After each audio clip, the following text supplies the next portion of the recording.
बिस्मिल्लाहिर्रहमानिर्रहीम अल्हम्दुलिल्लाहि रब्बिल आलमीन वस्सलातु वस्सलामु अला सय्यिदिल अंबिया'i वल मुरसलीन व अला आलिहि व सहबिहि अजमईन अम्मा बाद।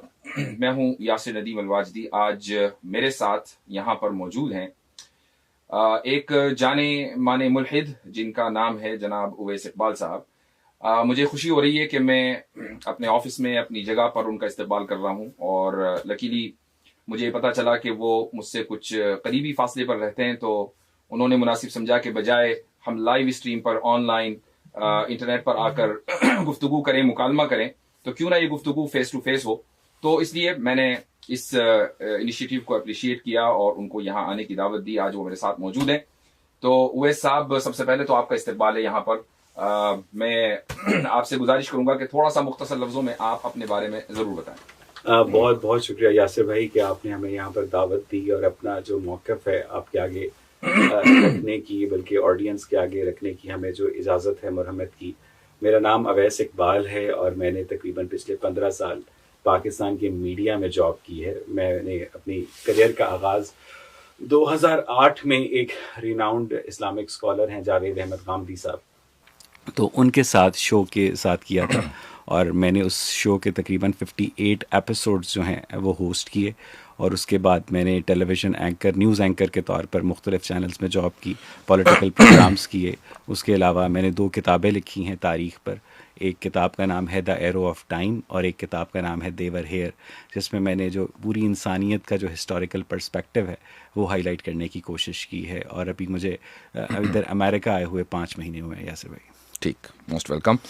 अच्छा, गुफ्तगू हमारी जो आज होने वाली है वो होगी एग्जिस्टेंस ऑफ गॉड पर, जैसा कि हमने पहले ही इस पर एग्री किया था।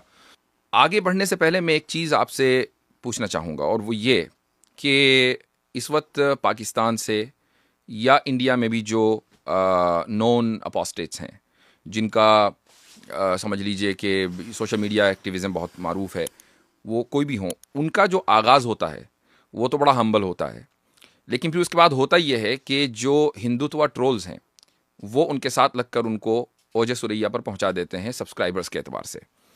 और उसकी वजह यह है उसकी वजह यह है कि इंडिया जो है वो, अगर आप उसका एनालाइज करें कि इस्लामोफोबिया इस वक्त दुनिया में सबसे ज़्यादा कहाँ से निकल रहा है, तो इंडिया जो है वो नंबर 1 पर है। और उसकी वजह यह है कि वहाँ की पॉपुलेशन बहुत ज़्यादा है और मुसलमानों से एक तरह की नफ़रत गुज़िश्ता 10 सालों के अंदर बहुत ज़्यादा बढ़ी है, जो सोशल मीडिया के ऊपर देखी भी जा सकती है और मैं समझता हूँ कि उससे कोई शख्स इनकार नहीं करेगा।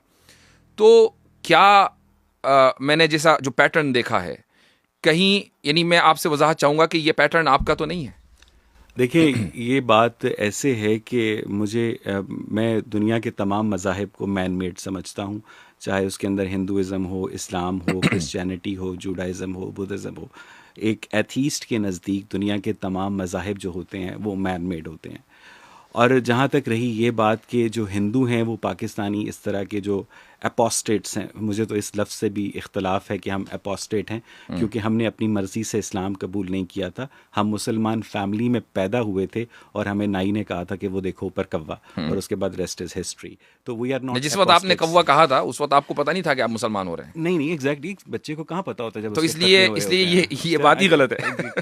Coming back to my point कि जहाँ तक ही रही ये बात कि जब मैं आरजू काज़मी के साथ पॉलिटिकल शोज़ करता हूँ तो उस पर मुझे इंडिया की तरफ से अप्रिसिएशन मिलती है और तनकीद का भी सामना करना पड़ता है, लेकिन मजहबी एस्पेक्ट से कभी भी ऐसा नहीं हुआ कि एटलीस्ट मेरे केस में कि मुझे क्या कहते हैं हिंदू सपोर्ट की ज़रूरत पड़ी हो या हिंदू सपोर्ट मुझे मिली हो। और मैं इस बात से भी इख्तलाफ करता हूँ कि इंडिया जो है वो इस्लामोफोबिया के अंदर दुनिया में नंबर 1 है, क्योंकि मैं समझता हूँ कि शाहरुख खान जो है वो एक मुस्लिम बैकग्राउंड के साथ वहाँ पर शाहरुख खान है, आमिर खान एक मुस्लिम बैकग्राउंड के साथ आमिर खान है, एंड दिलीप कुमार साहब, और एक बहुत बड़ी हिस्ट्री है वहाँ पर मुसलमानों की। वहाँ पर मुसलमान प्रेसिडेंट्स भी रहे हैं, वहाँ पर मौलाना अबुल कलाम आज़ाद भी रहे हैं, जिनके जो बर्थडे है 8 नवंबर वो तालीम का दिन के तौर पे मनाया जाता है इंडिया में। तो जो कुछ इंडिया के अंदर इस वक्त मुसलमानों के ख़िलाफ़ सेंटिमेंट है, वो मुसलमानों की अपनी एक्सक्लूसिव प्रैक्टिसेस का रद्द अमल है। ये मेरी राय है। हाँ, नहीं, ये आपकी राय से मुझे इत्तेफाक नहीं है, और उसकी वजह ये है कि मैंने पहले ही कहा कि इस्लामोफोबिया के ताल्लुक से जो सेंटिमेंट्स पाए जाते हैं वो गुज़िश्ता 10 सालों की पैदावार हैं। यानी 10 साल पहले शाहरुख खान अपनी पोजीशन पर बैठ गए थे, आमिर खान अपनी जगह पहुंच गए थे, दिलीप कुमार बहुत पहले थे, जिस ज़माने में इस्लामोफोबिया नाम की किसी चिड़िया का पूरी दुनिया में कोई वजूद नहीं था। इसके बावजूद दिलीप कुमार यूसुफ खान के नाम से नहीं आए, बल्कि उनको अपना नाम चेंज करना पड़ा अपनी आइडेंटिटी बनाने के लिए कि लोग मुझे एक्सेप्ट करें। तो ठीक है, मौलाना अबुल कलाम आज़ाद थे वज़ीर तालीम, लेकिन आज उनको कौन अप्रिशिएट करता है?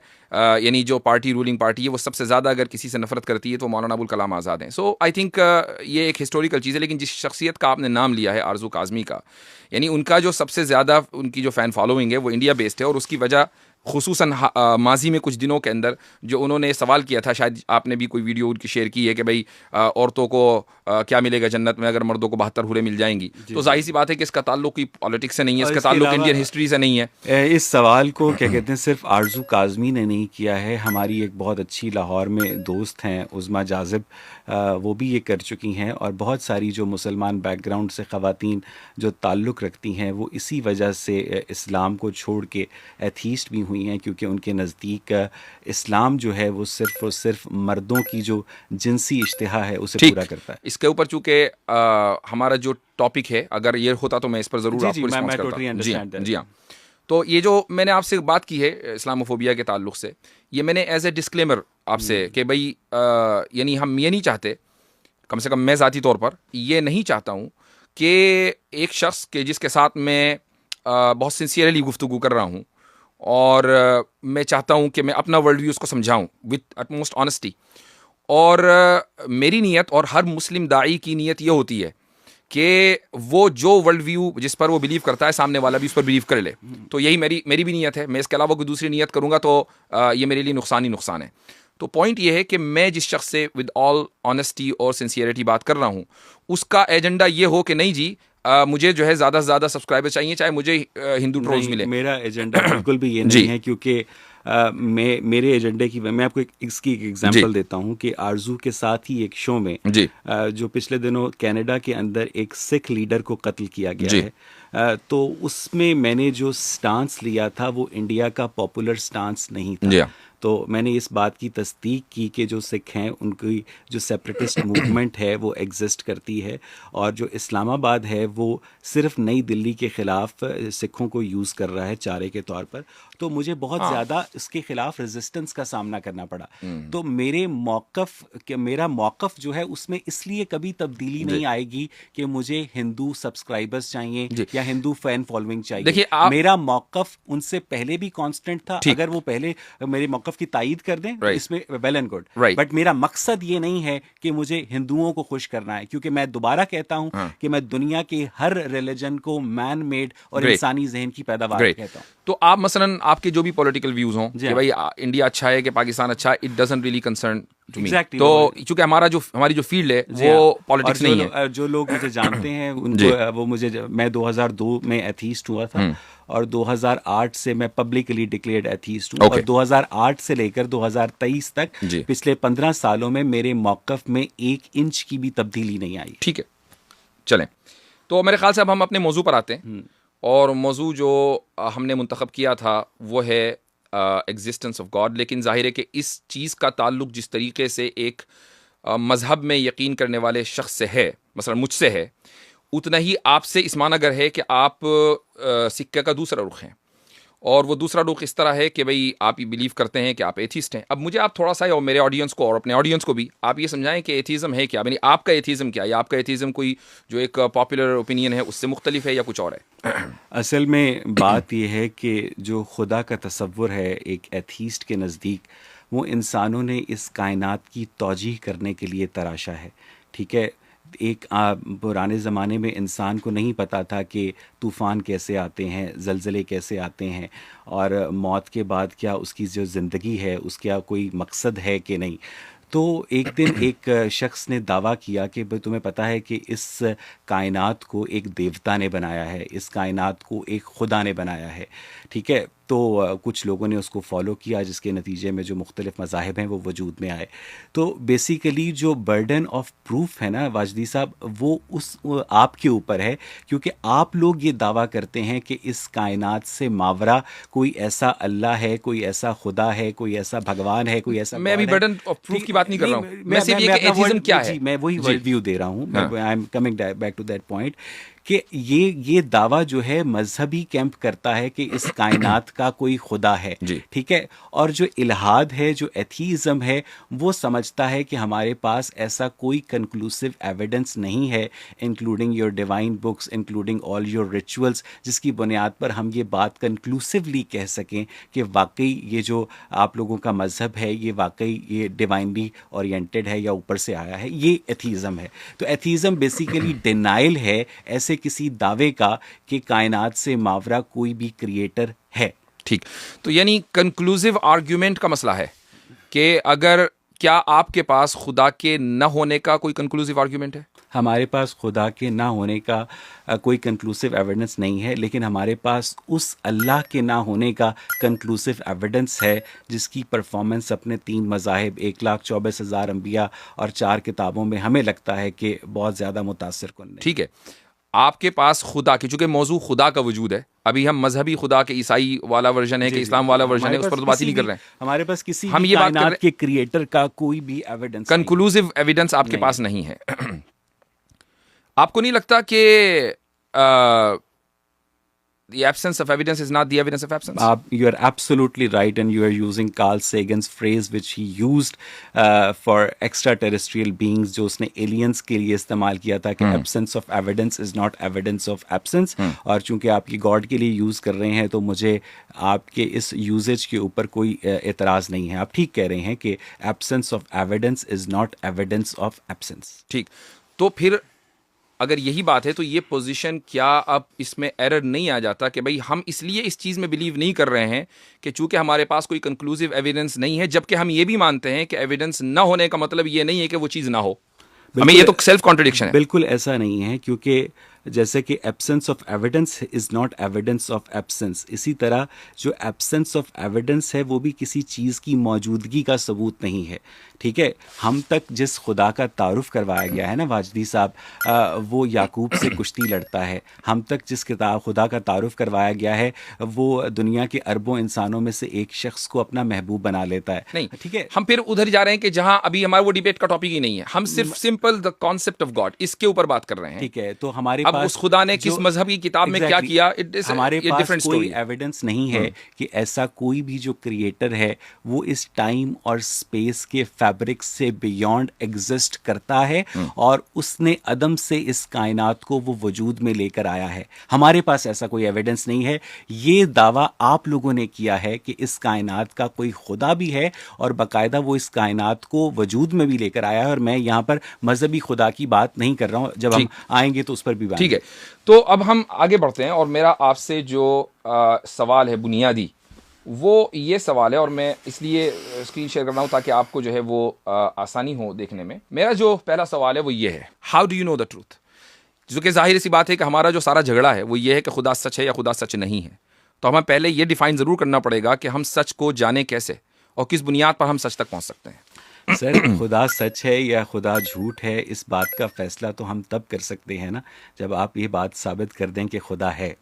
ठीक है, जब तक अभी आप यही बात साबित नहीं कर सकते। नहीं, मैं साबित उस वक्त करूंगा ना जब आप ये कहेंगे कि इस तरह साबित करो, उस तरह नहीं। मेरे यानी आप अगर ये कहें, आप अगर मुझे सिर्फ इस बात का जवाब दे दीजिए कि इस कायनात का जो भी क्रिएटर है आपके नजदीक वही अल्लाह ताला है जो कि कुरान मजीद का मुसन्निफ। हम स्टेज बाय स्टेज चलेंगे। नहीं सर, तो मुझे थोड़ा सा मार्जिन दीजिए, क्योंकि आप अपने सवालों की ओरिएंटेशन बिल्कुल तय कर सकते हैं, लेकिन मैं ये समझने की कोशिश कर रहा हूँ और मैं अपने ऑडियंस को ये समझाने की कोशिश कर रहा हूँ कि अल्लामा वाजिदी के नज़दीक इस कायनात का जो क्रिएटर है ये वही अल्लाह ताला है जो कि कुरान मजीद का मुसन्निफ है, या ये कोई और हो सकता है? बस वही है, बस ठीक है। उस तक पहुंचने के लिए हमें एक रास्ता तय करना पड़ेगा, हम एकदम कंक्लूजन के ऊपर जंप नहीं कर सकते। तो आपके नजदीक जो अल्लाह है, जो कॉन्सेप्ट ऑफ गॉड है, ये वही अल्लाह ताला है जो कुरान मजीद में सूरह लेकिन वो आपके नजदीक नहीं है ना, वो आपके नजदीक नहीं है। अच्छा, आपके नजदीक नहीं है। आपका मसला ये नहीं है कि मुझे अल्लाह से चिढ़ है या मुझे अल्लाह का इंकार है। आपका मसला है कि खुदा मौजूद नहीं है, क्रिएटर मौजूद नहीं है, ये आपका मसला है। जी जी, हमारे दोनों मसले हैं। तो हमारे नजदीक, लेकिन पहला मसला सेकुलर, मैं आपको एक कॉमन सेंसिकल, एक minute, let me speak 1 second. आप दो चीजें लेकर चलते हैं, एक ये कि खुदा मौजूद है या नहीं, पॉइंट नंबर 1। अगर खुदा मौजूद है तो वो अल्लाह है कि जो कुरान का अल्लाह है या नहीं, पॉइंट नंबर 2। इमेजिन करें कि अगर पहला पॉइंट साबित नहीं हुआ तो दूसरा पॉइंट खुद ब खुद फेल हो जाता है। ठीक है, तो अब आप जब ये जो क्रोनोलॉजिकल ऑर्डर है, जब आप इस पर चलेंगे तो तभी तो हम दूसरे स्टेज पर पहुंचेंगे। अगर आप ये चाह रहे हैं कि नहीं मैं पहले अल्लाह को साबित करूं फिर वजूद बारी पर बात करूं। मसला ये है वाजिदी साहब कि आपने बहुत सही बात की कि खुदा जो है पहले उसके वजूद को साबित करना है और फिर नंबर 2 पे उस वजूद को साबित करना है कि वो खुदा वही अल्लाह है जिसने कुरान मजीद फुरकान हमीद को ऑथर किया। लेकिन ये दो सवाल इसलिए अलग नहीं किए जा सकते क्योंकि अभी आपने खुद तस्लीम किया कि मेरे नज़दीक कायनात का खालिक वही अल्लाह है जो कुरान का मुसन्निफ है। देखिए, तो कुरान का नुज़ूल जो है वो तो 1400 साल पहले है ना, तो अल्लाह ताला का वजूद तो 1400 साल पहले भी था। तो अगर ये डिबेट आज से 1400 साल पहले हो रही होती तो आप मुझसे कुरान के बारे में सवाल करते?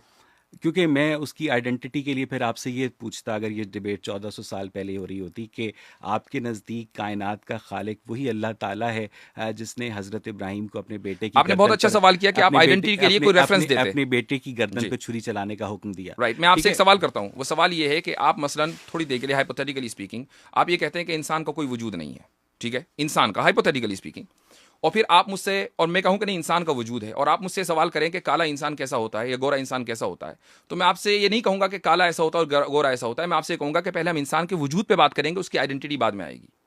तो हम खुदा के वजूद पर पहले बात करेंगे, उसकी आइडेंटिटी को, उसने इब्राहिम को क्या हुक्म दिया था और मोहम्मद सल्लल्लाहु अलैहि वसल्लम को क्या हुक्म दिया था, ये मसला बात का है। क्या आप खुदा के वजूद को उसकी आइडेंटिटी से अलग करके देख सकते हैं? खुदा की आइडेंटिटी उसकी सिफात हैं, और पहले जात साबित होती है, उसके बाद सिफात साबित होती हैं। आपने वो सिफात जो हैं तमाम तर खुद एट्रीब्यूट की है ना।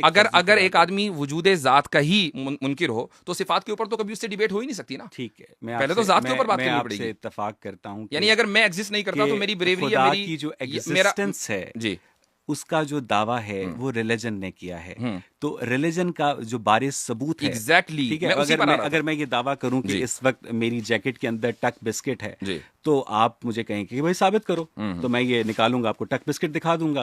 इसी तरह ये रिलीजन ने दावा किया है कि भाई खुदा एग्जिस्ट करता है, तो इसका बारिश सबूत भी आपके ऊपर है कि आप साबित करें कि खुदा एग्जिस्ट करता है। एग्जैक्टली, यही मैं इसीलिए मैं आपसे पूछना चाह रहा था कि मैं साबित जब ही करूंगा, चूंकि मुझे मेरे पास दलाइल हैं, ऑब्वियसली मैं इसीलिए बैठा हूं आपके साथ। मान लीजिए मैं 10 दलीलें दे दूं आपको और आप ये कहेंगे मैं तो इनमें से किस दलील को नहीं मानता, so therefore we need to come on a common ground कि आप ये बताएं कि आप सच्चाई तक पहुंचते कैसे, नहीं कौन सी चीज आपके नजदीक दलील है, वो किस तरह की दलील होनी चाहिए ताकि मैं आपको दलील दूं। वैसे आपको खुदा की मौजूदगी साबित करने के लिए दलील की जरूरत, आपको जरूरत है, मुझे नहीं। तो आपने कैसे खुदा को पहचाना? मेरी तो फितरत है इंसान की, लेकिन अब आपकी भी फितरत है। नहीं, आपकी भी फितरत है, बाज़ मरतबा फितरत ढक जाती है। मिसाल के तौर पर अगर मैं किस कंप्यूटर के ऊपर कपड़ा डाल दूं तो आप पहचान नहीं पाएंगे कि कंप्यूटर है, लेकिन आपके नजदीक ट्रूथ तक, किसी भी चीज के ट्रूथ तक पहुंचने का आखिर कोई तो तरीका होगा ना। आप डिनाइल में तो नहीं रह सकते कि मैं तो सच्चाई को जानता ही नहीं हूं। देखिए, हमारे पास जितने भी आर्गुमेंट्स हमें पेश किए गए हैं एक क्रिएटर की मौजूदगी के, तो वो हमें बहुत बचकाना मालूम होता है। ठीक है, लेट्स डिस्कस दोज आर्गुमेंट्स कि वो जो बचकाना है, लेकिन मैं आपको वो बचकाना आर्गुमेंट दूं कब? चले मैं आपसे, मुझे ये तो बताइए कि सच्चाई का दारोमदार किस चीज पर है? मैं आपसे समझने के लिए कोशिश करता हूं कि आपको कैसे लगता है कि इस कायनात का कोई खुदा है। मैं आपसे अगर मैं आपको ये बता दूं, अब मैं ये आइडेंटिटी से हटकर एग्जिस्टेंस पे बात कर रहा हूं। आइडेंटिटी पर हम बाद में आएंगे, आप पहले एग्जिस्टेंस ऑफ गॉड को प्रूव कर दीजिए। तो आप ये नहीं बताएंगे कि मैं कैसे प्रूव करूं, यानी मुझे आपको किस तरह की दलील चाहिए? कि मुझे आप ये बिल्कुल ऐसी ही बात है कि आपको किस तरह का खाना खाना है। भाई आप ये दलील, आपको मेरे पास, आपके पास दलीलों की वैरायटी है। मुझे नहीं लगता अगर आपके पास सॉलिड दलील है तो वो सॉलिड दलील कोई भी हो सकती है। अगर आप मुझे बताइए बताइए कि इस कायनात का एक खाने खुदा की मिसाल है। ले लेते हैं, अगर आप मसलन सर प्लीज, जी इस कायनात का एक खुदा है, जी। ये दावा रिलीजन ने किया है, आपने किया है, मैंने नहीं किया जी। है, हमें नहीं, इससे पहले हमें नहीं पता ठीक। था। अब आप इस दावे को किसी भी ऐसी दलील से साबित कर दें जो मुझे समझ आ जाए, जो हमारे ऑडियंस को समझ आ जाए। ठीक, आपने खाने की मिसाल दी कि जी आप किस तरह का खाना खाएंगे, बात बिल्कुल सही है। ये सवाल उस वक्त नामाकूल होगा कि जब आप खाने के वजूद पर यकीन रखते हो, फिर मैं पूछूंगा आप किस तरह का खाना खाएंगे। लेकिन अगर आप खाने के वजूद पे ही यकीन न रखते हो और मैं फिर आपसे पूछूंगा आप पिज्जा खाएंगे या बर्गर खाएंगे, तो ये सवाल बिल्कुल नामाकूल होगा, क्योंकि आप ये कह सकते हैं कि खाने का तो वजूद ही नहीं है, आप मुझसे किस तरह का खाना पूछ रहे हैं। खुदा की मौजूदगी की दलील की जो किस्म दरियाफ्त की जी। थी, आपने खुदा को की जो दलील है उसको आपने खाने से कंपेयर कर दिया है। नहीं, वो आपने किया, नहीं, उसका नहीं, जवाब दे रहा हूं मैं। दलील को कंपेयर किया है, मैंने जी। दलील को खाने से कंपेयर किया है, मैंने खुदा को कंपेयर नहीं किया है। चले हम इस निटी ग्रिटी में पड़े बगैर, हम मुझे सिर्फ ये, कुछ तो होगा, आपके नज़दीक कोई तो स्टैंडर्ड होगा ना ट्रूथ का। मैं कहता हूं ये सवाल कॉमन सेंस है कि आपका। एक चीज, एक ऐसी हस्ती जो कि all knowing, all powerful God है, वो इस टाइम स्पेस के फैब्रिक को कैसे वजूद में लाई। ठीक, let's agree on the common sense. Common sense आपके नजदीक ट्रूथ का मेयार है, राइट? आप मुझसे ये तो नहीं कहेंगे कि भाई उस खुदा को तो डिटेक्ट नहीं किया, किसने देखा? आपके नजदीक देखना कोई जरूरी तो नहीं है। सर ये जब आप अपनी दलील सामने रखेंगे तो मैं उस दलील के बारे में जो मेरे आजाना सवालात होंगे मैं आपके आगे रखूंगा।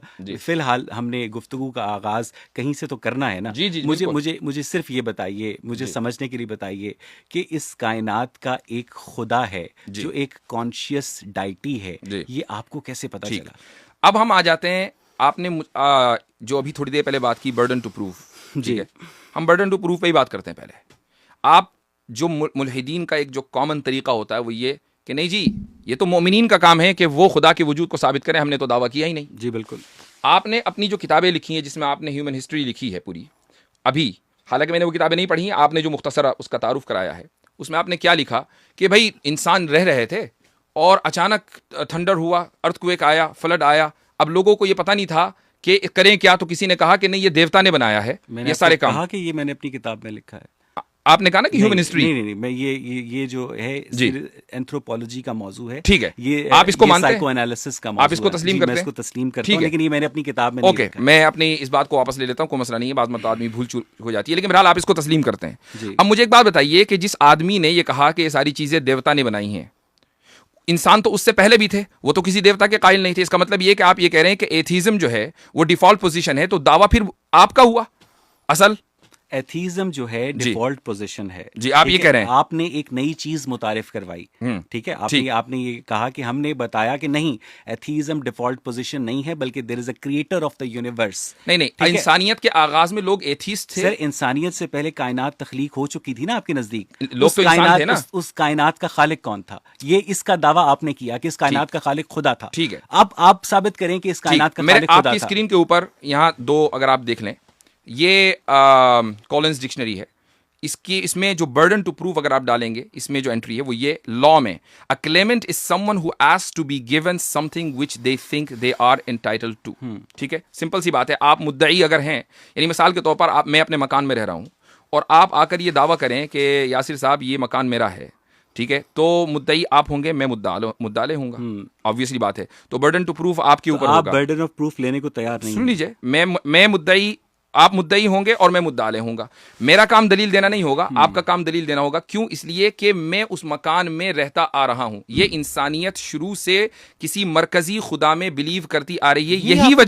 यही वजह है कि आप अगर किसी भी किताब को उठाएं फिलॉसफी की, तो उसमें जो नॉन एथिस्ट है हिस्ट्री का, वो 500-600 BCE था वो, और इसका नाम डेमोक्रेटिक। इसके अलावा आपके पास कौन सा तरीका है पहचानने का? BC से स्टार्ट हुई है ना, उससे पहले हमारे पास राइटिंग नहीं थी। ठीक, तो आपने कैसे पहचाना? जो टेक्निक है वो हमने 3-4 हज़ार साल पहले इवॉल्व की है। ठीक, ये जो आपका बड़ा इंटरेस्टिंग दावा है कि इंसान हमेशा से किसी कायनात के खुदा के, किसी क्रिएटर के ऊपर यकीन रखता आया है, इस दावे का माखज़ क्या है सर? अब मैं कहता हूं कि नहीं रखता आया, इसका कोई माखज़ है? मुझे यही बता दीजिए ना कि इंसानों ने इस कायनात की जो जी हमारे नज़दीक जो ये इंसान है प्लैनेट अर्थ के ऊपर जी लोअर लाइफ फॉर्म्स से इवॉल्व हुए हैं जी ठीक है। जो लोअर लाइफ फॉर्म से इवॉल्व होते होते उन्होंने बाकायदा लैंग्वेज की जो फैकल्टी है उन्होंने वो इवॉल्व की है, और उसके बाद उन्होंने सोचा मज़ाहिर फितरत की तौजीह की, और उस तौजीह के अंदर उन्होंने एक फर्जी खुदा को रखा। तो ये भी तो मफरूजा ही हुआ ना। नहीं सर, ये मफरूजा इसलिए हुआ कि पहले आपने एक चीज हमारे पास एवोल्यूशन हुआ। हमारे पास घड़ी नहीं है सर। आपकी दांतों के अंदर जो कैल्शियम है ना, नहीं सर मेरी बात सुन लेने देना, मैं आपको नहीं टोकूंगा, और आप मुझे 30-40 सेकंड का मार्जिन दीजिएगा, चाहे आपके ज़हन में कोई बात, I will also give that. आपके दांतों में जो कैल्शियम है ना वाजदी साहब, आपके खून में जो आयरन है, आपकी हड्डियों में जो फास्फोरस है, वो इस प्लैनेट अर्थ के ऊपर पाए ही नहीं जाते ये एलिमेंट्स। ये एलिमेंट्स स्टार्स सुपरनोवा होने से वजूद में आते हैं, और उसके बाद जब इन एलिमेंट्स की बम्बार्टमेंट हुई है अर्थ पर, तो यहाँ पर वो लिविंग कंडीशंस जो हैं वो इवॉल्व हुई हैं, जिसके नतीजे में लाइफ इवॉल्व हुई है। ये एक साइंटिफिक बैकग्राउंड से हमारा पर्सपेक्टिव है, और इसीलिए हम समझते हैं कि जो खुदा का तसव्वुर है वो हमेशा से इंसानों का नहीं है। अब अगर आप पहले आदमी हैं मजहबी तबके से जो ये कह रहा है कि बर्डन ऑफ प्रूफ ही हमारे ऊपर नहीं है, ठीक है, आपने बर्डन ऑफ प्रूफ लेने से ही इनकार कर दिया है, और उससे पहले आलम इस्लाम के जितने उलमा हैं वो बर्डन ऑफ प्रूफ लेते रहे हैं। आज आपने ये डिफॉल्ट पोजीशन जो है वो दावा कर दी है कि तमाम तर जो इंसान है वो किसी न किसी खालिक की मौजूदगी का इकरार करते आए हैं। तो फिर और उसकी वजह यह है कि जो इस वक्त हमारी जो नॉन सिविलाइजेशन है, कदीम एंशिएंट, जो सबसे ज्यादा कदीम सिविलाइजेशन है, उसमें भी अगर आप जाएं और उसकी हिस्ट्री पढ़ें तो उसमें भी किसी न किसी मरकजी खुदा का वजूद है। बाकी जो आप कह रहे हैं उसको आप हाइपोथेसिस तो कह सकते हैं। 1 लाख साल पहले आप उसको हाइपोथेसिस कह सकते हैं, और वो हाइपोथेसिस एक दूसरी हाइपोथेसिस के ऊपर, अब मुझे आप बोलने दें जी जी, वो हाइपोथेसिस दूसरी हाइपोथेसिस के ऊपर डिपेंड करती है कि चूंकि एवोल्यूशन हुआ है, चलिए मैंने थोड़ी देर के लिए मान लिया कि एवोल्यूशन हुआ है, अब आपने ये उसके बाद ये मफरूजा, इसीलिए मैंने गढ़ने का लफ्ज़ बोला, ये मफरूज़ा गढ़ा चूँकि एवोल्यूशन हुआ है और इंसान जो है वो यहाँ तक पहुँचा, तो उसने शुरू में खुदा के वजूद का इदराक कर लिया होगा, ये मुमकिन नहीं है, यकीनन किसी ने उसको बताया होगा, लिहाजा जो इस्टेब्लिश और बाय डिफ़ॉल्ट इंसान की जो पोजीशन है वो एथीज़म है। ये मफरूज़ा नहीं तो और क्या है। जबकि अगर हम एंथ्रोपोलॉजी पढ़ें, होल्ड ऑन, जबकि हम एंथ्रोपोलॉजी पढ़ें, या इसी तरीके से जो इस वक्त सिविलाइजेशन है, एंशिएंट सिविलाइजेशन है, आप ग्रीक सिविलाइजेशन में चले जाएँ, आप इजिप्शियन सिविलाइजेशन में चले जाएँ, आप इंडियन सिविलाइजेशन में चले जाएँ, या उससे पहले जो टर्की में इस वक्त सबसे कदीम सिविलाइजेशन के आसार मिले, हर जगह इन तमाम जगहों पर एक मरकजी खुदा का तसव्वुर पाया जाता है। अच्छा, मुझे ये बताएं कि बाय डिफ़ॉल्ट पोजीशन इल्हाद कैसे हो सकता है, जबकि इल्हाद खुदा का इनकार है, जब खुदा का दावा ही बाद में किया गया है इंसान की तहजीब के इर्तिका के दौरान, तो जो डिफ़ॉल्ट पोजीशन एथीज़म कैसे हो सकती है? हम तो न्यूट्रल पोजीशन, यही तो मैं कह रहा हूं, हम तो न्यूट्रल, आपने तो मेरी बात की तस्दीक कर दी, हम तो न्यूट्रल पोजीशन पर थे कि जनाब हम नहीं जानते। आपने मेरी बात की तस्दीक कर दी कि डिफ़ॉल्ट पोजीशन नहीं है। मैंने आपकी बात की तस्दीक कर दी, मुझे सिर्फ इतना बता दें जी, 1 लाख साल पहले प्लैनेट अर्थ के ऊपर इंसान रहते थे? I don't know. You don't know? No, I don't know. आप कभी शिकागो के फील्ड म्यूजियम में गए?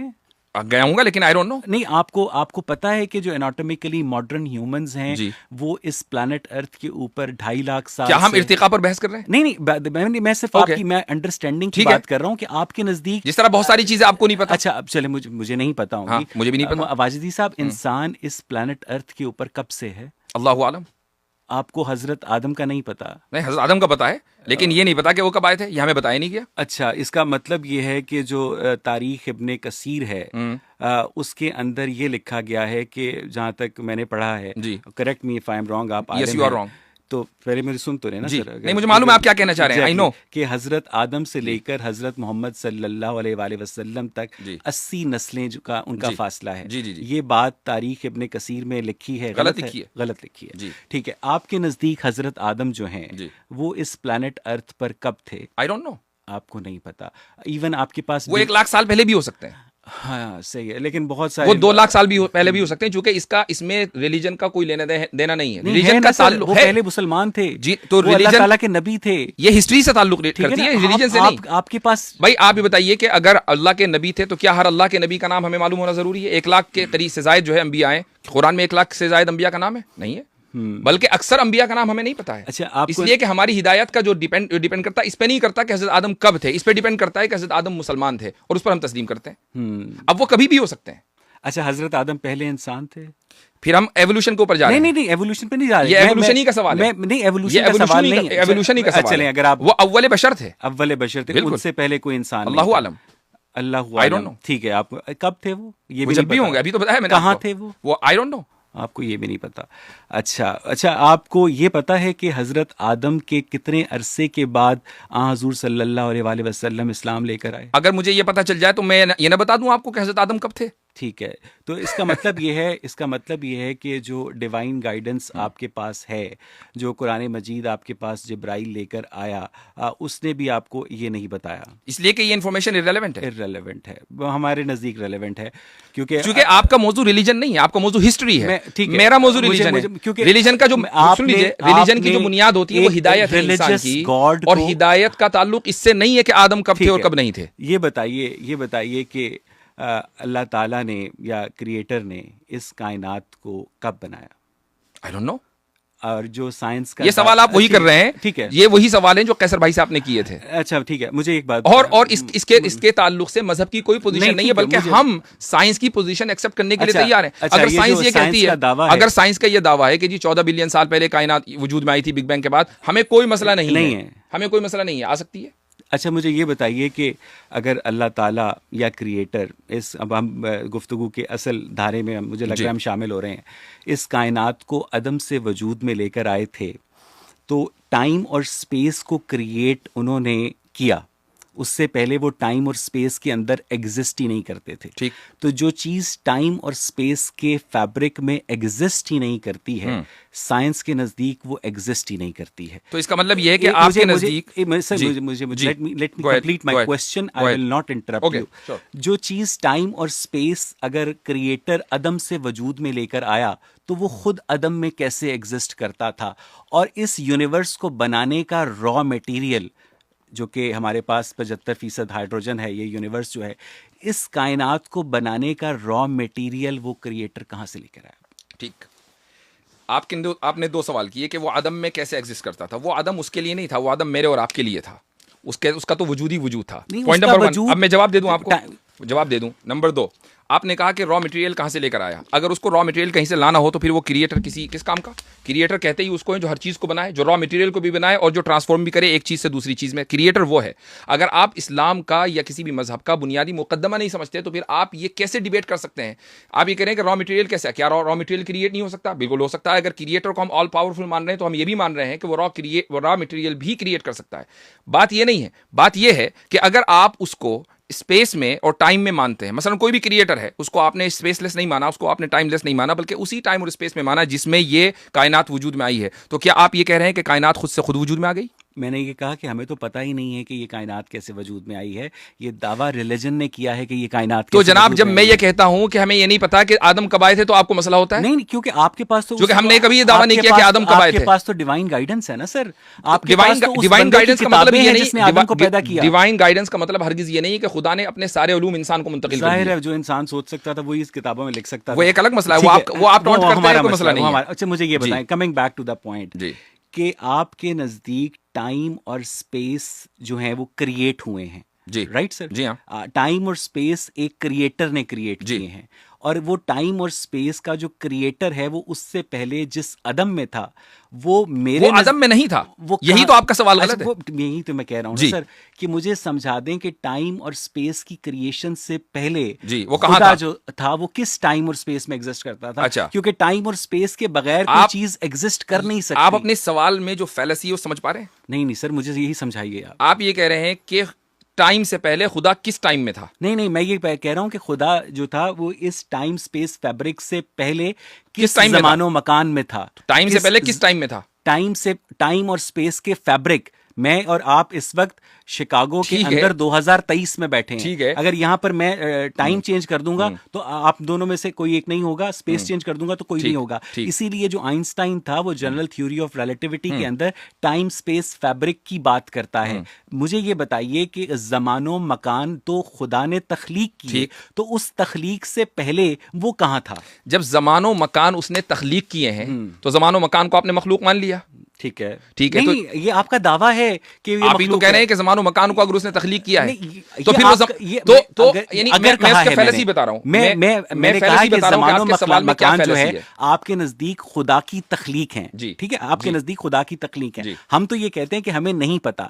तो वाजदी साहब और अगर तमाम उम्मत मुस्लिमा और तमाम रिलीजियस लोगों के नजदीक ज़मानो मकान खुदा की तख्लीक है, तो उस ज़मानो मकान की तख्लीक से पहले खुदा कहाँ था? इसका जवाब मैं आपको एक मिसाल से देता हूं। हालांकि आपके सवाल के अंदर जो फैलसी है मैं आपको ऑलरेडी बता चुका हूं। मान लीजिए मैं इस कंप्यूटर का बनाने वाला हूं, तो क्या मैं इस कंप्यूटर के अंदर रहूंगा या बाहर रहूंगा?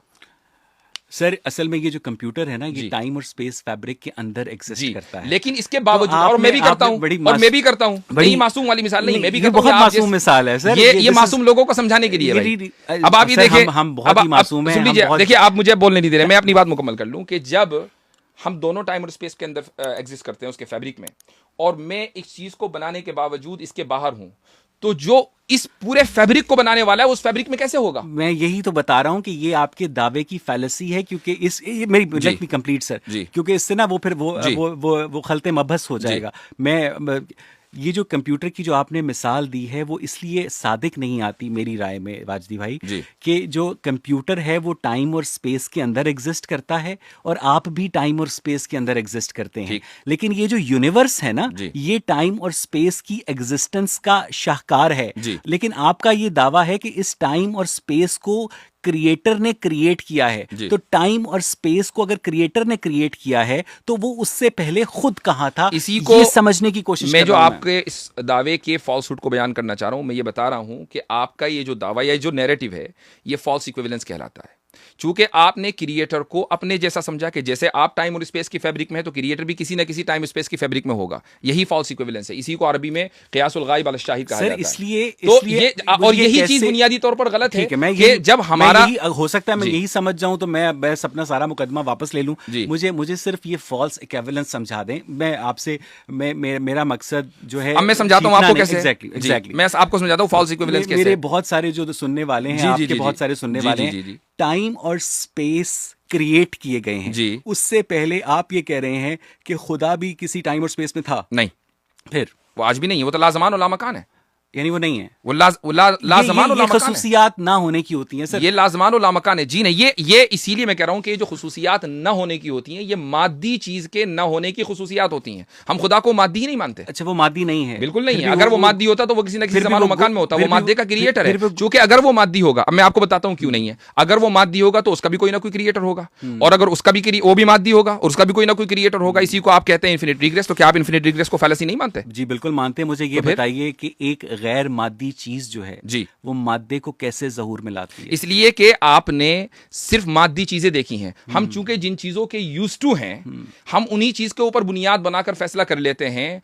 ये नहीं, इसी को मैं कहना चाह रहा हूं कि इसी को हम बोलते हैं फॉल्स इक्विवेलेंस, कि चूंकि हम एक मादी को मादी से यानी एनालाइज कर रहे हैं या उसमें कयास कर रहे हैं। लेकिन हम जब ये कह रहे हैं कि खुदा मादी नहीं है बल्कि गैर मादी है, अब आप ये कहें कि गैर मादी जो है वो मादी को कैसे वजूद में लाएगा? आप अगर ये नहीं मानेंगे तो फिर आप लैंड हो जाएंगे किसमें? इन्फिनिट रिग्रेस में। आप मान लीजिए कि इन्फिनिट रिग्रेस बिल्कुल ठीक है, मैं आपके साथ चलूंगा। नहीं होते हम, उस पर भी लैंड नहीं होते। बताइए कैसे नहीं कहते हैं? हम ये कहते हैं कि हमें 13 अरब 80 करोड़ साल पहले, प्लांक्स टाइम 10⁻⁻43 सेकंड्स पहले, जब ये कायनात जो थी बिग बैंग के नतीजे में वजूद में आई, उससे पहले के हालात का इल्म नहीं है। हमारा ये दावा है, और आप लोगों का ये दावा है कि उससे पहले जो था क्रिएटर एग्जिस्ट करता था। हम इस बात आज भी करता है सर। चलें ठीक है, मुझे ये बताइए कि एक चीज जो है, क्रिएटर जो है वो टाइम और स्पेस को अगर क्रिएट कर रहा है तो खुद वो अदम में कैसे हो सकता है? वो अदम में, मैं वही तो कह रहा हूं कि आप ये कह रहे हैं कि खुद वो अदम में कैसे हो सकता है? अदम में तो हम थे। वो तो वजूद ही वजूद है, वो सरापा वजूद है। अगर वो, तो आप ये नहीं कहेंगे, आप ये नहीं कहेंगे सरापा वजूद है तो इसका मतलब ये है कि उसने वो किसी टाइम और स्पेस में रहता तो था। बात यही है ना कि आप उस साइंटिज्म से नहीं निकल पा रहे हैं। अच्छा, इसी को मैं साइंटिज्म कहता हूं। आप चाहे इसको तस्लीम करें या ना करें, मैं नहीं, सारी दुनिया कहती है साइंटिज्म। हम साइंटिज्म, हम साइंटिस्टिक बिलीव नहीं रखते हैं। साइंटिफिक हम थ्योरीज मान लेते हैं, लेकिन साइंटिस्टिक बिलीव नहीं रखते हैं। उसकी वजह यह है कि आप किसी भी चीज को जांचते और नापते हैं मादे के जरिए। गैर मादी वजूद के आप कायल नहीं है। नहीं है ना? आप कैसे हुए? आप गैर मादी वजूद के, आप गैर मादी वजूद के कायल हैं? नहीं हूं ना सर। नहीं है ना? आप कैसे हुए? आपके अंदर शुऊर नहीं है?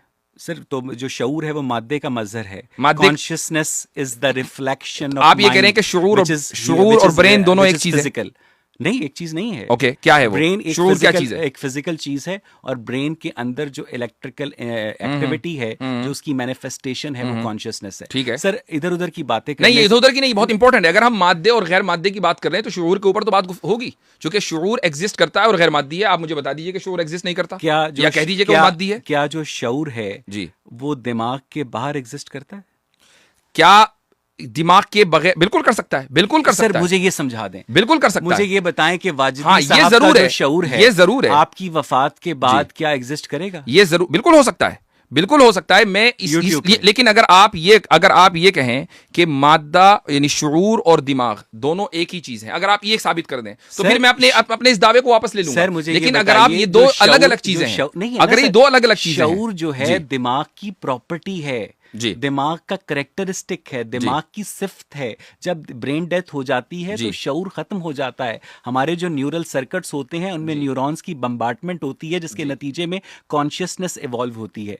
मुझे सिर्फ ये बता दें कि क्या इमाम गजाली गलत कहते हैं कि खुदा का जो तख्त है बाकायदा तौर पर एग्जिस्ट करता है? मुझे ये बता दें कि जब जिस मजहबी खुदा की मौजूदगी को आपने दावा करके ये कहा है कि उसने बाकायदा फरिश्तों से गुफ्तगू की, उसने इब्लीस से गुफ्तगू की कि तू आदम को सजदा करे, वो जो गैर मादी वजूद है वो बाकायदा तमाम तर उन्हीं प्रॉपर्टीज़ का इजहार करता हुआ हमें नज़र आ रहा है जो कि मादे की प्रॉपर्टीज़ हैं। तो इसका मतलब ये है कि आप अभी तक मुझे ये नहीं बता सके कि एक गैर मादी वजूद जो है मादे को कैसे ज़हूर में लेकर आया। आपने शऊर को ये कहा कि इंसान जब मर जाता है, उसका ब्रेन डेड हो जाता है, तो शऊर भी खत्म हो जाता है, उस इंसान का शऊर खत्म हो जाता है। ठीक है, आपकी स्क्रीन के ऊपर जो है एक साइंटिस्ट की टेस्टिमोनी है, मैं वो पढ़कर सुना रहा हूँ, और साइकोलॉजी टुडे में है। According to the decade long, scientist का नाम क्या है? में आ रहा है, according to the decades long research of doctor Peter Fenwick, a highly regarded neuropsychiatrist who has been studying the human brain, consciousness, and the phenomena of near-death experience (NDE) for 50 years. Consciousness persists after death. In fact, Fenwick believes that consciousness actually exists independently and outside of the brain as an inherent property of the universe itself, like dark matter and dark energy or gravity. Hence, if in Fenwick's view, the brain does not create or produce consciousness, rather it filters it. जिस तरह वाजिदी साहब कहेंगे कि creator है और हम नहीं मान सकते, उसी तरह अगर डॉक्टर पीटर फैनविक ये कहेंगे कि कॉन्शियसनेस ब्रेन से बाहर एग्जिस्ट करती है, आप नहीं मानेंगे? तो हाँ, मैं सिर्फ ये पूछूंगा वाजिदी साहब कि कॉन्शियसनेस ब्रेन से बाहर कहाँ एग्जिस्ट करती है? उसका कहाँ का फिर सवाल वही आएगा, जैसे ही मैं बताऊंगा कि कहाँ एग्जिस्ट करती है तो मैं फौरन कह रहा हूँ कि शऊर मादी है, जबकि हम शऊर को गैर मादी मानते हैं। यही तो पॉइंट है, जो शऊर है, यही पॉइंट है। वो अगर गैर मादी है तो वो अपनी मैनिफेस्टेशन के लिए एक मादी दिमाग का मोहताज क्यों है? उसको एक कैरियर क्यों चाहिए? इसलिए कि शऊर खालिक नहीं है, शऊर तो खुद मखलूक है। तो खालिक जिस तरीके से चाहेगा कि उसका मजहर कहां और उसका मैनिफेस्टेशन कहां, वही होगा। अच्छा, शऊर जो है मखलूक है, शऊर बिल्कुल मखलूक है। शऊर जो है यानी वाजदी साहब का जो दिमाग है वो अलहदा से पैदा किया गया, और उस दिमाग की बात नहीं हो रही है, शऊर की बात हो रही है। शऊर दिमाग के बगैर कैसे एग्जिस्ट करता है यार? इंसान को जब खुदा ने क्रिएट किया तो शऊर उसको दिया, उसको शऊर अता किया गया, जैसे जैसे वो बढ़ा गया, शऊर दिमाग को दिया गया ना? बिल्कुल, इसलिए कि ब्रेन जो है वो सिंपली रिसेप्टर्स हैं जो शऊर को रिसीव कर रहे हैं। मैं ये कहता हूं कि आपने ये बात की, आपने एक मुकम्मल दावा किया मुतलकन कि जी साइंस ये बिलीव करती है कि दिमाग मर जाए तो शऊर खत्म हो जाता है। मैं आपकी स्क्रीन के ऊपर साइंटिस्ट का एक हवाला है कि आप इसको क्या कहेंगे? ये सिर्फ और सिर्फ बहुत सारे जो अहमक हैं वो हर तबके में पाए जाते हैं, और मुझे डॉक्टर पीटर फैनविक की इस बात से इख्तलाफ इसलिए है क्योंकि बहुत सारे जो गैर मुस्लिम भी हैं उनके अंदर भी अहमक पाए जाते हैं। डॉक्टर पीटर फैनविक अगरचे वो न्यूरोसाइकोलॉजिस्ट हो, मुझे समझा दें, मुझे अगरचे उनकी 50 साल की रिसर्च हो, डॉक्टर पीटर फैनविक के आप तर्जुमान हैं, तो मुझे आप ये बता दें कि डॉक्टर पीटर फैनविक को आपने पढ़ा है या आपने उनका रेफरेंस गूगल किया है? तो आपने ये गूगल नहीं किया कि डॉक्टर पीटर फैनविक की फहम के मुताबिक कॉन्शियसनेस अगर ब्रेन की मोहताज नहीं है तो कॉन्शियसनेस ब्रेन से बालातर होकर कहां एग्जिस्ट करती है? यही तो सवाल है कि जब आप ये कहेंगे कि यहां एग्जिस्ट करती है तो आपने फौरन ब्रेन या शऊर को मादी मान लिया। वो तो खुद ही कह रहे हैं वो गैर मादी है, तो आप कहां का सवाल कर ही नहीं सकते, चूंकि कहां का सवाल गैर मादी चीज के लिए नहीं किया जाता।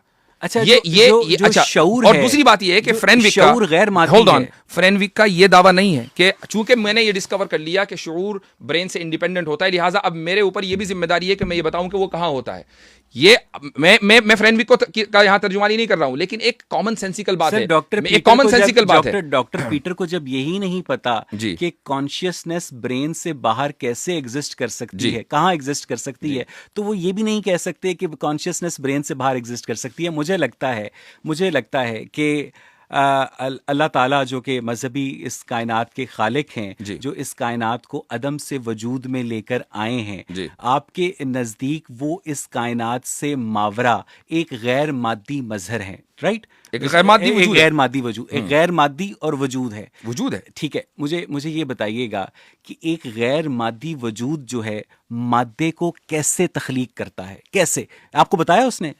अगर आप ये जो सवाल कैसे का करते हैं, ये सवाल मजहब से न करें, ये सवाल साइंस से करें। मजहब ने तो दावा ही नहीं किया, चूंकि मजहब ने तो किसी सॉरी, साइंस ने तो किसी गैर मादी वजूद के मौजूदगी मैं गैर मादी की बात नहीं कर रहा हूं, मैं साइंस की बात कर रहा हूं कि साइंस बताती है कि एक चीज कैसे चलती है, मजहब ये बताता है कि क्यों होता है। आप इसको भी तस्लीम करते हैं? मैं इस बात को तस्लीम जब आप इसको तस्लीम कर रहे हैं तो किसी मजहब से ये सवाल करना कि नहीं मुझे ये मालूम होना चाहिए कि खुदा ने कैसे तस्लीम किया, जब खुदा ने कैसे तख्लीक किया, सवाल ये है कि क्या खुदा के लिए उसके तख्लीक के या खालिक होने को साबित करने के लिए मेरा और आपका उस पूरे प्रोसेस का जानना जरूरी है? इसलिए जरूरी है कि अगर वाकई कोई खालिक होता जी तो उसको तो आपको बताता, उसको शर्म ना आती बताने वो आपको बताता। हमारे नजदीक चूंकि रिलीजन मैन मेड है जी। और यहाँ पर इंसान के पर जलते हैं जी। और चूंकि इंसान को खुद नहीं पता था कि उसके मुबैना खालिक ने किस तरह से इस कायनात को खल्क किया, तो इसलिए आप नहीं बताने के काबिल। तो यानी आप ये कह रहे हैं कि खुदा ने जो कुछ किया वो अपने बंदों को, अपनी मखलूक को बताए? वो जाहिर है ना, क्योंकि उसको ये वाकई इतना जाहिर है, उसको बड़ा शौक है, ये वाकई इतना जाहिर है, उसको बड़ा शौक है अपनी इबादत करवाने का। वो हमारे लिए एक दोज़ख की आग जलाकर बैठा हुआ है, वो हमारे लिए एक जन्नत तैयार करके बैठा हुआ है, वो हमें सेट ऑफ रूल्स देता है कि ये करो, ये करो, ये करो, ये करो, ये खाओ, ये पियो, ये ठीक है। तो जब उसको इतना अपनी इबादत करवाने का, इतनी अपनी ओबीडियंस का शौक है और इतना वो गुस्से वाला है कि जो उसकी ओबीडियंस नहीं करता उनके लिए वो दोज़ख जलाकर बैठा है, तो वो कम अज कम मुझे यही नहीं बता सकता कि वो इस कायनात को कैसे वजूद में लेकर आया, वो मुझे यही नहीं बता सकता कि उसने इंसान को कैसे बनाया। मुझे ये जानने का हक है ना। अगर आप अपने मुलाजिम को तनख्वाह देते हैं तो वो आपकी बात मानेगा ना। अगर आप खुदा के वजूद ही को नहीं मानते हैं तो फिर ये सवाल कि खुदा ने कायनात को कैसे बनाया इररेलेवेंट हो जाता है। इसलिए इररेलेवेंट नहीं होता क्योंकि अगर आप मुझे ये समझा, क्योंकि अगर खुदा ये कहे कि मैंने इस तरह बनाया कि मैंने कहा कुन और कायनात बन गई, आप ये कहेंगे मैं तो नहीं मानता क्योंकि मुझे तो साइंटिफिक। हाँ, ये सवाल आपने गामदी से किया था, यही सवाल आपने गामदी से किया था, यही सवाल आपने गामदी साहब से किया था। अब मैं जवाब देता हूँ। गामदी साहब ने आपको जवाब नहीं दिया होगा, लेकिन मैं देता हूँ आपको जवाब कि जब हम ये कहते हैं कि खुदा ने कुन कहा, तो अब आप ये सवाल कहें कि अच्छा अरबी में कहा था या संस्कृत में कहा था। सवाल ये है कि किसी भी चीज को कहने के लिए क्या आपको ये जानना जरूरी है कि किस जबान में कहा था? मैं ये कहूं होल्ड ऑन, मैं ये कहूं कि इमरुल कैस ने या शेक्सपियर ने या इकबाल ने ये बात कही है, अब आप फौरन ही पूछें अच्छा किस जबान में कही है? किसी न किसी जबान में कही होगी, किसी न किसी जबान में कही होगी, लेकिन हमें जब खुदा बताएगा ना, हमें जब खुदा बताएगा तो वो उस जबान में बताएगा कि जिस जबान को हम समझते होंगे, वो उस जबान में नहीं बताएगा। अब मिसाल के तौर पर कुरान में जो है पाइथन लैंग्वेज नहीं लिखी होगी या उसके अंदर जो है कोई आईटी की लैंग्वेज नहीं लिखी होगी कि इस जबान में कहा था। कुरान में वो जबान लिखी होगी। अच्छा चले ठीक है, बिल्कुल ठीक है, समझता मैं आपकी ये बात, मुझे यकीन है कि गामदी साहब ने जवाब आपको नहीं दिया होगा। ये बात आर्गुमेंट के तौर पर तस्लीम करता हूं जी कि हमें ये नहीं पता कि वो किस जबान में कहा था, लेकिन आप ये कहना चाह रहे हैं कि उसका मफहूम ये था, हो जा ठीक है, मैं एग्जैक्टली उसका हुक्म था। मुझे ये बताएं कि जब अल्लाह ताला ने फरिश्तों को हुक्म दिया कि आदम को सजदा करो, और फिर इब्लीस जो कि फ़रिश्ता नहीं था, जिन था, उसने आदम को सजदा नहीं किया, और फिर उसके बाद उसने कहा कि मैं तेरी मखलूक को बहकाऊंगा, ऑल दैट, तो ये सारी जो गुफ्तगू थी ये किस लैंग्वेज में हुई? We don't know. अच्छा, तो इररेलेवेंट है। हमें जिस जबान में बताया गया वो अरबी है। अच्छा, वो किसी भी जबान में हो सकती है, इसलिए इररेलेवेंट नहीं है, क्योंकि अगर वो कोई जबान होती जी तो आपको उसका पता होता। अच्छा, आपको दुनिया की सारी जबानों को पता है, जो खत्म हो गई वो भी पता है, जो हमें एग्जैक्टली हमें क्या कहते हैं, जिस जिस ज़बान का जो क्रिएटर है वो अभी 1400 साल पहले अपनी आखिरी किताब लिखकर फारिग हुआ है, जी। ठीक है, उसको तो पता था ना, उसको तो पता था ना कि मैं कौन सी ज़बान में गुफ्तगू कर रहा था आदम के साथ। मैं यही कह रहा हूं उसको कि तो पता आप था ना खुदा मैं को कौन जब सी ये ज़बान में डिक्टेट करते हैं ना गुफ्तगू कि कर नहीं रहा। खुदा को ये बताना जरूरी है, तो आप अपने लिमिटेड भाई वो अपनी लिमिटेड इबादत नॉलेज से करवाना चाह रहा है, तो वो मैं कहता वो ठीक हमें है, वो कोड ऑफ रूल्स दे रहा है। इससे क्या फर्क पड़ता है कि वो ये बताए कि मैंने किस लैंग्वेज में गुफ्तगू की थी। इससे ये फर्क पड़ता है कि ये साबित करें आप कतई तौर पर। इससे ये फर्क पड़ता जी। है कि जब कोई कहानी बनाई जाती है ना वाजदी साहब, उसमें बहुत सारे लूप होल्स रह जाते हैं। जी। और चूंकि आप मुझे जबान का नाम नहीं बता रहे, आप मुझे ये नहीं बता रहे कि उसने आदम को कहाँ बनाया, आप मुझे ये नहीं बना रहे कि उसने आदम को कब बनाया, कैसे बनाया, तो आपको जब इतनी बुनियादी बातों का ही नहीं पता और आप मुझसे मुतालबा कर रहे हैं कि मैं इस कायनात के खालिक के तौर पर उस वैक्यूम के अंदर उस गॉड को प्लेस कर दूं जो मेरे इन बुनियादी सवालों के जवाब देने से कासिर है, ठीक है, तो और वो मेरे से डिक्टेट करता है मेरी जिंदगी को, तो सर मेरे लिए तो बड़ा मुश्किल है ऐसे बंदे। नहीं, आपके लिए तो मुश्किल है, वो मैं समझ रहा हूं कि क्यों मुश्किल है। बात ये नहीं है, बात क्यों मुश्किल है, क्यों समझ रहे हैं? वो इसलिए कि आपका एक वर्ल्ड व्यू है और उस वर्ल्ड व्यू में आपने आंखें खोली हैं, यानी अपना शऊर की आंखें खोली हैं। हाँ। और वर्ल्ड व्यू है कि भाई खुदा अगर मौजूद नहीं होगा तो आदमी चाहे जो करे, जाहिर सी बात है कि क्यों मजहब की रिस्ट्रिक्शन के तहत रहे, ये एक वर्ल्ड व्यू है। तो ऑब्वियसली बात है आपका ये वर्ल्ड व्यू इसलिए गलत तो है। ऑब्वियसली बात नहीं, सुनिए मेरी बात सुनिए, मैं अपनी बात मुकम्मल करूं, आपने अपनी बात रख दी है। आपने कुछ बातों की कहा कि ये बुनियादी बातें हैं कि खुदा ने किस लैंग्वेज में बात की, ये बुनियादी बात है, खुदा ने कहां बात की, ये बुनियादी बात है, जबकि कायनात को तख्लीक किया, ये बुनियादी बात है। जबकि ये सारी चीजें बुनियादी नहीं है, ये खुदा के वजूद के लिए बुनियादी नहीं है। इसी अगर ये बुनियादी बात होती ना तो मैं भी और सारी दुनिया ऑब्जेक्टिवली इस चीज को बुनियादी मान नहीं होती ये, लेकिन आप सब्जेक्टिवली अकेले और तने तनहा या आपके जो ग्रुप होगा वो इस चीज को बुनियादी मान रहा है। तो सवाल यह है कि अगर ये बुनियादी होती तो सबके नजदीक बुनियादी होती। मिसाल के तौर पर मेरा और आपके वजूद की बुनियाद यह है कि हमारा कोई ना कोई डायमेंशन हो। सारी दुनिया इसको तस्लीम करती है कि हमारा कोई लेंथ, विड्थ और डेप्थ होना चाहिए, तभी हम वजूद अपना रखेंगे। तो अगर ये बात है, ऑब्जेक्टिवली सारे इसको तस्लीम करते हैं, ये बुनियाद है हमारे वजूद की। अगर खुदा के वजूद की यही बुनियाद होती ना तो ऑब्जेक्टिवली सारे इसी को मान रहे होते, जबकि इसको नहीं मानते। इस वजह से क्या कहते हैं, ये बुनियाद जो है बहुत ज़रूरी है समझना, क्योंकि आपके अल्लाह ताला ने अल्लाह ताला उनको बनाए, उन्होंने कुरान उन्होंने कौन सा वाला अल्लाह? सर मैंने कहा ना आपका अल्लाह ताला जो कि आप लोगों ने घड़ा हुआ है, वो अल्लाह ताला जो है जो भी है, जिस तरह वो मिकी माउस है, जिस तरह पिंक पैंथर है। होल्ड ऑन, मैं चाहूंगा कि आप इस ताबीर को वापस लें। मैं वापस लेता हूँ, मैं मेरे से गलती हुई, आई टोटली गेट। मेरे नज़दीक वो सिर्फ और सिर्फ ये ख्याली कैरेक्टर था, इस वजह से कहा था, वरना मैं क्या मेरा जो मकसद था वो तौहीन नहीं था। ठीक है, तो तौहीन तब होती है जब मैं अगर आपकी तौहीन करूंगा तो पता चल जाएगा ना, लेकिन मेरे नजदीक आप हैं। नहीं, मुझे पता चल गया था ना, तो इसलिए मैंने आपसे कहा। मेरा जो गुमान था वो कभी भी तौहीन नहीं था। ठीक है, आप मुझे देखेंगे कि मैं आपकी किसी भी मजहबी शख्सियत की यहाँ पर कभी भी उनके खिलाफ उनकी तौहीन आमेज लहजे में बात नहीं करूंगा। ठीक है, मैंने आपसे ये कहा कि आपने अपनी गुफ्तगू में ये कहा कि मेरे नज़दीक इस कायनात का खालिक वही मजहबी अल्लाह है जो कि कुरान का जो है मुसन्निफ है। तो फिर आपने ये कहा कि हम पहले खुदा की आइडेंटिटी पर बात करते हैं, खुदा के वजूद पर बात करते हैं, और फिर उसकी आइडेंटिटी पर बात करते हैं। और फिर जब मैंने आपसे उसकी अदम में मौजूदगी का सबूत मांगा तो आपने मुझे नहीं दिया। मुझे मेरे मुंह में डाले कि मैंने नहीं दिया। सवाल ये मैंने ये नहीं कहा, मैंने ये कहा कि खुदा अदम में नहीं था। ठीक है, मेरा ये दावा है। आप ये कह रहे हैं कि खुदा आदम में कैसे मौजूद करता था, आपने इसका सबूत नहीं दिया। भाई हमारा तो वो टाइम और स्पेस को वजूद में लेकर आया ना, वो टाइम और स्पेस को वजूद में लेकर आया। सवाल कर रहे हैं कि जी खुदा कैसे वजूद में लेकर आया। अच्छा, आपने ये कहा गुफ्तगू, ये भी हमारे मजहब की बुनियाद नहीं है। साहब आगे चलते हैं, मैं आगे चलना चाह रहा हूं। आप मुझसे वो सवाल करें कि जिसके ऊपर हमारे मजहब का या हमारा जो तस्वुर है खुदा है वो खड़ा हुआ है, आप उसको चैलेंज करें ना। आप उसको ना चैलेंज करके वो चीजें चैलेंज कर रहे हैं कि जो इररिलेवेंट है। Let me complete my question जी, कि क्या कहते हैं, कुरान मजीद फुरकान हमीद में आपका जो अल्लाह ताला है वो बाकायदा आदम की तख्लीक का बयान करता है, उसके बाद फ़रिश्तों से अपनी गुफ्तगू का बताता है। और ये बिल्कुल अगर ऐसा हुआ था, जो कि हम समझते हैं नहीं हुआ था, अगर ऐसा हुआ था तो ये बिल्कुल इंसानियत के इब्तदाई तरीन मराहिल हैं। ठीक है, और अगर इंसानियत के इब्तदाई इन मराहिल को डिस्क्राइब किया जा रहा है एक किताब में, तो मैं तो अगर नहीं भी मानता वाजदी साहब, तो मैं उसी आदम की औलाद हूँ। ठीक है, मैं आप भी उसी आदम की औलाद हैं। अगर क्या कहते हैं, अगर वो है, तो जो एक कुरान मजीद के अंदर अल्लाह ताला आदम की तख्लीक के किस्से को इतना इम्पॉर्टेंट समझता है, अपनी गुफ्तगू को इतना इम्पॉर्टेंट समझता है, तो वो तो ये बता सकता था ना कि मैंने आदम के साथ किस लैंग्वेज में गुफ्तगू की। फिर वही आप, यानी मेरे ख्याल से आप इन्फिनिट रिग्रेस के साथ साथ इन्फिनिट साइकिल को भी सही मानते हैं। और वो इसलिए कि आप घूम फिर कर वहीं आ जाते हैं कि वो ये बता सकते। मैं कहता हूं कि आप इसको कतई और डेफिनेटिवली ये साबित कर दीजिए कि आदम के किस्से का सही होना इस बात के ऊपर मबनी है कि हमें ये पता चले कि आदम से किस लैंग्वेज में बात हुई थी। इसको आप डेफिनेटिवली साबित कर दीजिए। चलें ठीक है, मैं इस सवाल को साइड पे रख देता हूं। नहीं, साइड पे क्यों, उसका जवाब दीजिए। नहीं, मैं इस सवाल को साइड पे रख देता हूं ना, क्योंकि मुझे आगे जाने का शौक है। मुझे क्या कहते हैं तो बकायदा, यानी जहां सवाल नहीं है तो उसको साइड पे चल नहीं भाई नहीं, आगे। अच्छा। आपने ये कहा कि उसकी जो लैंग्वेज है जी। वो एक इन्फिनिट साइकिल का सवाल है, ठीक है। आप उसके बाद कोई भी नई बात ले आएंगे तो आप ये कहेंगे कि इसका उस केस से कोई ताल्लुक नहीं है। मैं एग्जैक्टली यही आपका पॉइंट है। Obviously, जी। उसका लैंग्वेज का इस जनाब इस केस से कोई ताल्लुक नहीं है वाजदी साहब। और क्या कहते हैं, खुदा ने इंसान को कहाँ बनाया, इसका भी इस केस से कोई ताल्लुक नहीं है। खुदा ने इस कायनात को कैसे बनाया, इसका भी इस केस से कोई ताल्लुक नहीं है।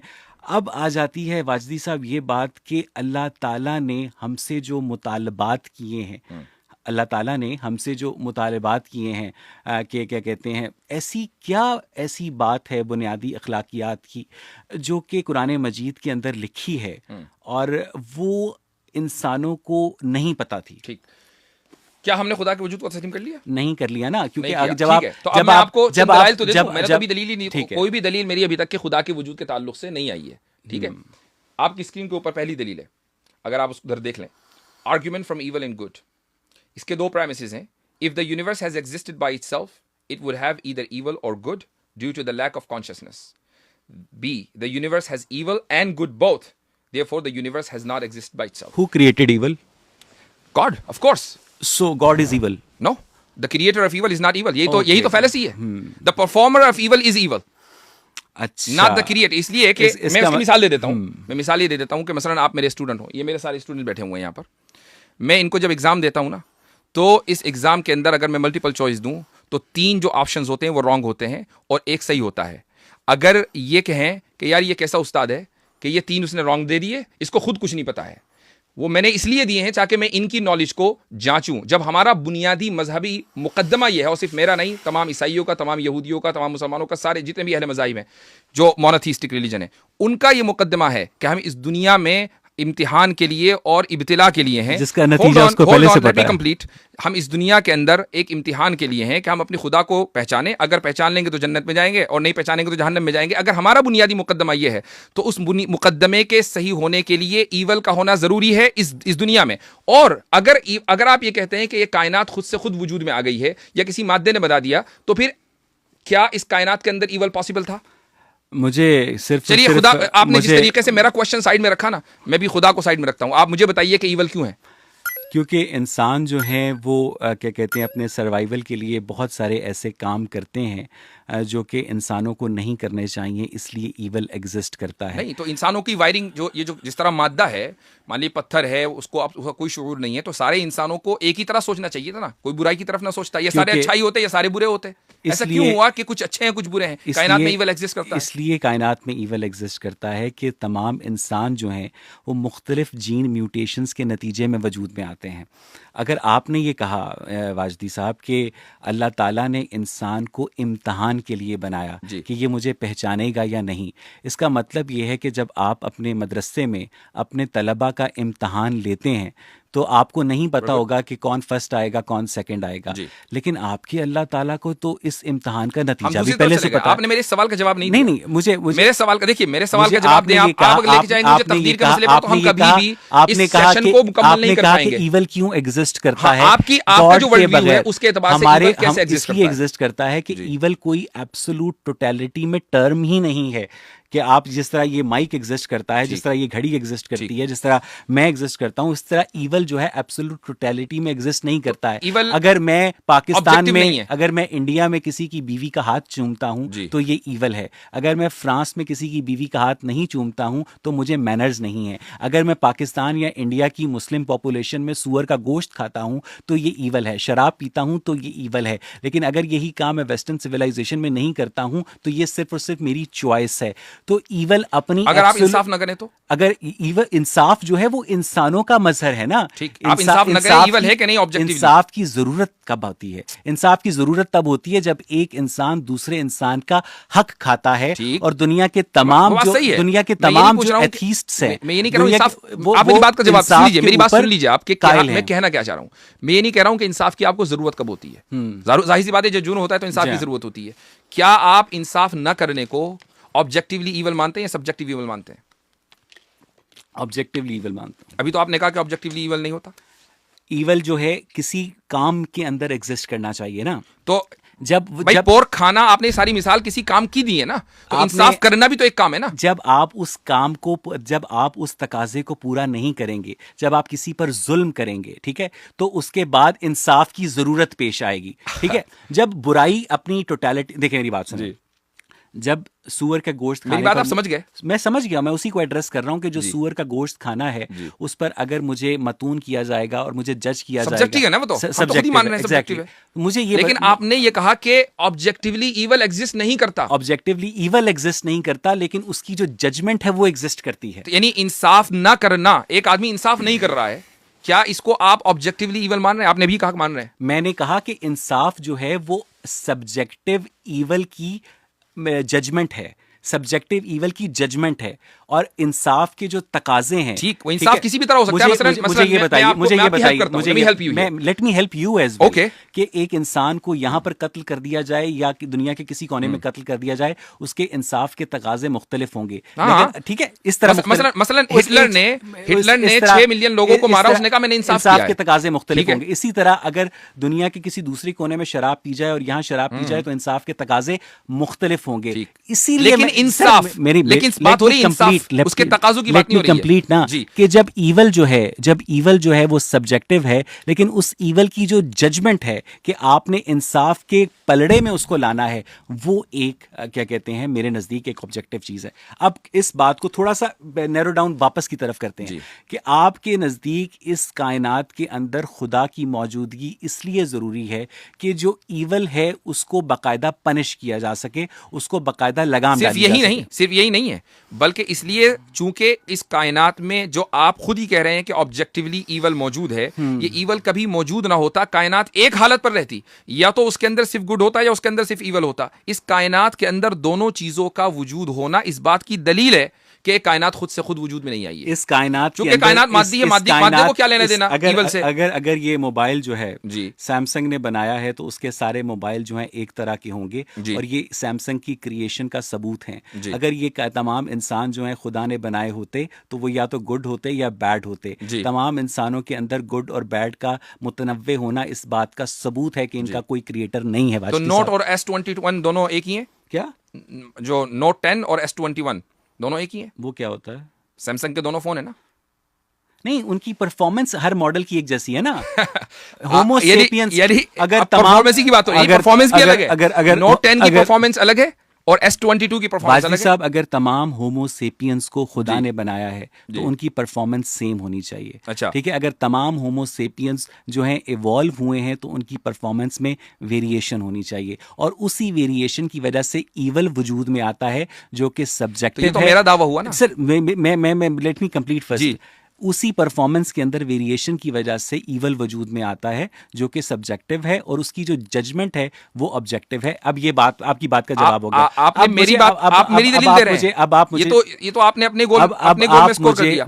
मुझे लग रहा है कि आप अपने टॉपिक से बहुत दूर आ गए हैं। नहीं, आप अपने टॉपिक से बहुत दूर आ गए हैं। आप सिर्फ और सिर्फ यही साबित नहीं कर पाए कि इस कायनात, ये मेरे ख्याल से इसको ऑडियंस पे छोड़ दीजिए कि साबित कर पाए या ना कर पाए। सर, मुझे समझना है ना। अब ऑडियंस तो कर लेंगे, तो नहीं समझना। नहीं, ऑडियंस को तो आपकी गुफ्तगू से समझना है, मेरी गुफ्तगू से समझना। मैं भी तो आपसे कुछ सीखने आया ना। मुझे ये बताइएगा कि इस कायनात को एक ऐसे खुदा ने बनाया है जिसने 632 ईस्वी के बाद अरबी जबान में आखिरी दफा कलाम किया था, राइट?